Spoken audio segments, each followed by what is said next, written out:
What's up, y'all? It's me, Tasha C. In this particular video, we'll be reviewing Hollywood Divas Season 3, Episode 1. And hugs and love to everybody, and shout out to my YouTube fam, but um, I'm doing this a little late, usually the night owl, so we gonna do the best we gonna do. Anissa O'Neil has not returned back. We got Malika, we got her, if y'all seen her, she's been on all the Kardashian shows, and also if y'all remember ATL, her sister played in that movie. She's played a couple of movies, whatever. And I honestly have been watching the Kardashians like that, but Malika always talk like that? I'm just saying, and stuff, whatever. Paul, of course, is back. Lisa is back. Countess is back. Did I forget anybody else? Corner Mark, Ronnie Body, Ricky, and Mike. Who else? But pretty much the cast is back besides replacing Elise and of course Golden. Okay. So now Lisa, and this is just recently it happened. There was rumors about like Zakisha Knight being pregnant, also former y'all know it was Rudy from the Cosby Show. And Lisa's ex-husband, Ed Harwell, I think. They recently got married. First, they got nerves to have Tigger's photo up and shit, right? So Tigger like, well, that's congrats, but that ain't got nothing to do with me. It was something like they were using this photo, still trying to say like they were getting her and Keisha been broke up. But Lisa just, it seemed like she was kind of blindsided to how she found out that Ed and Keisha were married. Now, someone know, kind of like associate, like, the Hollywood entertainment circle. She said, this is what Lisa claims. Her friend as a lifestyle blogger, Tima or something like that. Tima, whatever, I'm going to call her Tamia, I forgot her name. Let her know, like, in towards a conversation that they had when she came over. Because she was about to text Ed something, and then she changed her mind. But according to Lisa, like I said, she introduced Ed to Keisha, one time or whatever, or so they know each other somewhat, an associate thing like, yeah, I know that person, blah blah blah. So, anyways, y'all, we have that support accordingly. Sorry, it's late at night, y'all. Accordingly, Lisa didn't know until from her own son, until her son told EJ, the baby they got together, that they were married. So if that is true, like, why did Ed not tell her that he's about to, he was serious or exclusive with Keisha, and vice versa, and especially since they have children and stuff like that. Children, I mean, not even like Dougie, but usually even if y'all just go in a relationship, and y'all starting like starting to get serious, so serious, or you're getting to that point. It's good to know people know, like, at least who you dating, the person to show, like, hi, I know who you is. I know, even though you know who they is as far as their characters, just for safe, just for reasons, even just say, just the principle is, when it comes to knowing who's around your kids. Now, I don't know, Lisa been dating, and I don't know how Ed feels about, say, when she dates, if she dating anybody, and they became serious, and she started having EJ Brown, this whatever to do. How would he feel about if she has their child around a particular dude? You know what I'm saying? Because I don't know how EJ is now, but I know he was a little man, some year back. So I don't know if he's like, I don't think he's in his teens yet. I don't know yet. He was still a toddler when Real House Atlanta came on, so I don't know.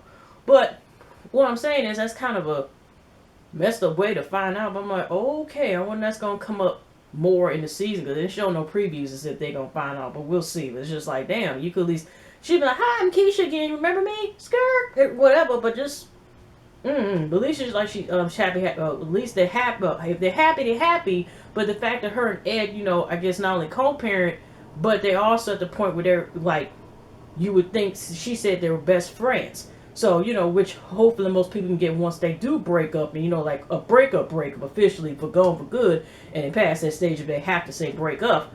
That, it is kind of sad even more that they were on good terms. Supposedly she thought, and here he talking about, you find out from your kid, like, huh? What do you mean married? I didn't know your daddy was dating. That's what the fuck, she seemed like, that happened. Now, we got Paula in the studio, and she wanted to let y'all know that she been rapping for a while, because y'all should know based on the character she played in She Hate Me. Now, y'all don't remember, I actually had seen that movie. a long time ago, I think when DVD or video something was still popular, just because I used to some reason like a lot of Spike Lee's different movies, and she played one of the 20 whatever lesbian females who wanted to get impregnated, like officially pregnant by that dude. What's his name? The dude, Anthony Marquis' character, and also Kerry Washington was in that film too. Desiree, I forgot what, but it was a lot of females who did cameos, you know. And she was a rapper, but did she rap? It just seemed like she just talked her shit. But Anthony McKenzie in the thing, and then she ended up pregnant. It was kind of like pretty much a cameo. But I mean, I do call Paul a lot of stuff. She also was even also in what was that? Goodness, what was that movie with Terrence Howard or whatever? Not Pimps Up, Hold Down. Oh gosh, I'm just okay. Never mind. It's late now, but I'm just saying this. Like, I didn't think you were a rapper. I just thought you were a character, and I don't recall honestly you rapping. But go okay. But she's telling guys, but yeah, she's on this "I'm a boss bitch," you know, song, whatever, and that's what she's going by. And around this time frame, Golden has got this, you know, she's came up, she's been doing really well in the past 3 years, and now she got this new home, and she invites everybody, this Malika girl included, except Paula, okay, because Paula is on some bullshit.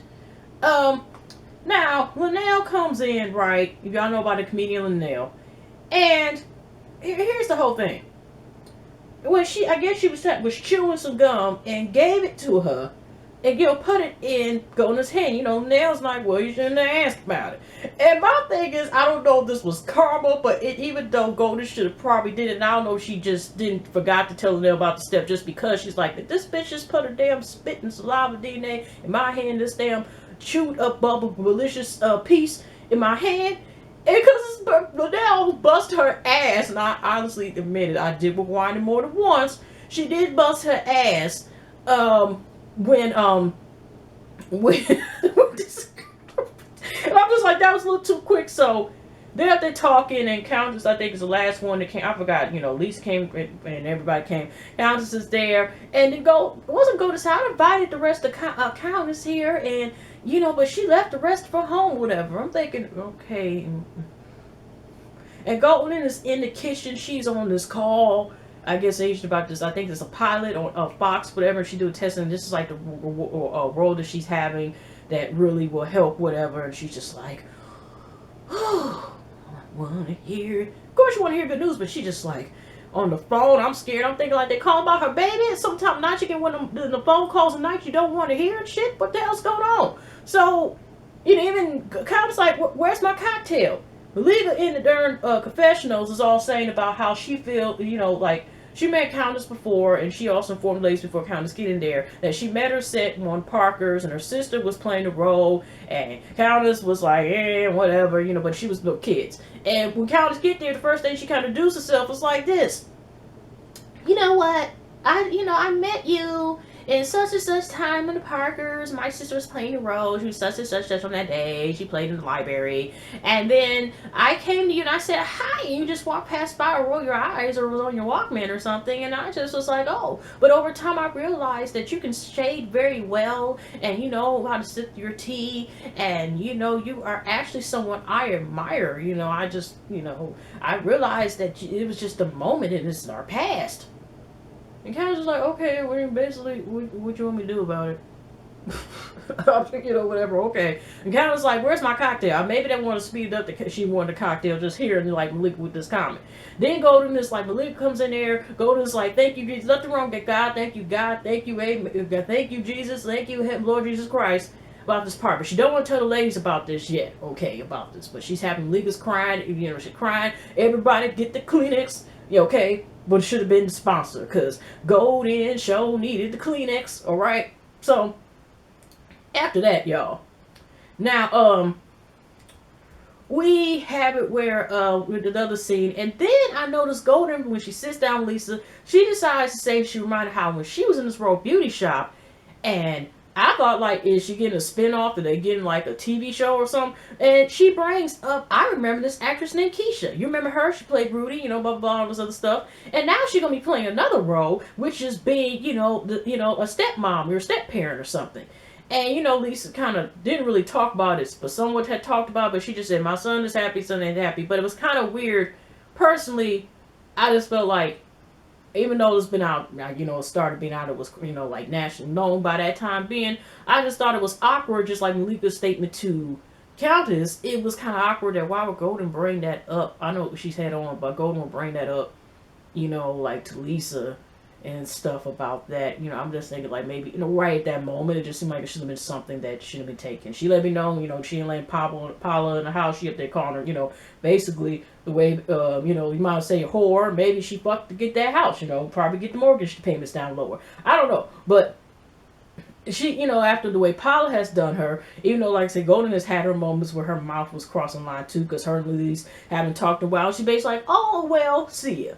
And it hasn't been brought up anymore. I don't know at least will we make like a guest appearance in this season or not. And so they take a picture, her, Linnell, and all these other folks, right? Paula, when she's up here, lick my lip, this boss, bitch. Okay, so while she's a boss bitch and she got Forrest Lake or whatever the fuck her husband's name is. I mean, last time, but I think he's Forrest. Okay. She sees the picture. She shows a picture to Forrest, and he suggests that she goes talk to Lisa because she just feels some type of way, and he was like, maybe you should hear what they're saying, whatever, blah, blah, blah, whatever, right? We see Countess later on. She's in the rain. She's up there, exercising, and Marcus, who used to play Brandy's brother, or Moesha, not Ray J, the suspense, we find out that that's her brother, Hitting brother, the one who played Miles. I think his name is Marcus, and they were just talking in the exercise, whatever, and they were just talking about the entertainment business and how stuff has changed, where some things, you could do in the public that you now can't do anymore, and basically your privacy is more like no more and stuff like that. When them conversations, and they were doing squats and holes, and they were gonna get a grilled chicken salad afterwards. Okay, so we've got Paula. She meets up with Lisa and stuff, right? And I kept trying to rewind what the hell Paula was saying, and she basically trying to tell Lisa, like, you said this stuff, you talk about this deal, you had stuff to say about me, whatever. And Paula is like this, and this is the best I'm gonna do because I ain't got no interpreter, I ain't no Rosetta Stone, I don't know what the fuck she was saying. I'm sorry, y'all. She's like this. She's like, well, you ring around the rosy, Lisa, and Golden said this, and this person said this, whatever. I am a refrigerator. Now, this is part I was like, I'm a refrigerator. I keep all the good stuff out. I always have fresh baking soda. Modest at 7. I don't know, fucking know, because she talking about the mold and stuff, whatever. And I'm thinking, like, women don't be reminded, say, if some of us have to get yeast infections because you talking about mold and all this other stuff. I'm just saying, this bitch talking about you should refrigerate with mold and all the stuff in it. And then I'm like, okay, that's your business. It just was like, huh? And she's just like, Lisa, where are we, and blah blah blah. And Lisa's like, we're confused because Lisa like that was about to throw hands or threatening to on the reunion because Paula was minor, and basically it was ring around Rose and Paula's part, and I got more confused, more talking, just kind of ended where it's still a question mark with them, even though it looked like Paula and Countess gonna be sitting there like, I always missed it you. Oh gosh. Anyways. So we have another scene that Paula's in the hair had her, beauty salon, and it's one comedian stuff, but she was also pushing back Paula's cuticle, massaging her cuticles or something. I first thought it was somebody else. But Paula wants to remind us that she has sat there and has helped all these women, help women or help people get to where they were and stuff like that, whatever, helped a lot of folks. And this comedian said now she wants to be an actress, but then there's something about this deal, and now all of a sudden she should talk to, I think especially the comedian, I think her name was Carmen, was suggesting that she should go talk to Golden, because she's the chief in hand, she's the chief, and don't talk to Lisa, and I guess, about what's going on in these business deals, whatever, right? So, like I said, really it's the last thing, because like I said, it really was that much beginning to say, but oh yeah, before we went there, if y'all see on Instagram, the Shade Room, there was a snippet that they showed about Coley, and Coley made her guest appearance, and she's talking to Malika, and she's just like, okay, you want to do this now? And Malika still has separation anxiety. She still really prefers to act with her sister, and the sister been kind of just left that alone, okay? She's up here, in the house, brought her make some cookies, shopping, got her sugar. She kind of moved on from that part of her life. And, just don't want to act no more. But Chloe, she was talking about the lady she listed. And when she got to Paula, here's Chloe talking about Paula, she hasn't made anything for her in a year since Friday. And Malia's kind of confused, like, what is Friday? And I'm thinking, like, now I know Paula is many things, but I have seen her in several movies. I know who the fuck she was, but for them to sit here and insult Friday with the class, like, please stop. Please stop talking. Like, it was all like, in the confessionals, like, when it was asked about, you never seen Friday? It's been so long ago. It's been like 20 years. And, oh, she played the ghetto girl? Oh, she played the ghetto girl. And it's just like, where's the black card at? Can that be revoked, at least to give her temporary suspensions or some shit? I just was like, the way she kind of said it was kind of just like, okay, and just because you can say can't and cannot and you do not use ain't does not make you better. I just hate people to think. I don't know. It's just, she's giving me this vibe like it could go either way, but the way that she was kind of like doing Friday, like, okay, Cole, y'all remember Ice Cube and stuff, and I mean, they play so much. Y'all don't even know Bly Felicia? Well, damn, Debo, word something, damn. I haven't seen Friday that much, but I've seen enough to know. Bang, bang, John Mayman shit. Okay, I'm just saying. So, we have kind of the lesson. Like I said, it really wasn't that much that stood out this episode. And so sorry if I'm just like all over the place. But here's the last part is, now Paula decided to meet up with Golden. And Golden wants to confront her, so she, basically Paula get accountability for what she said about her.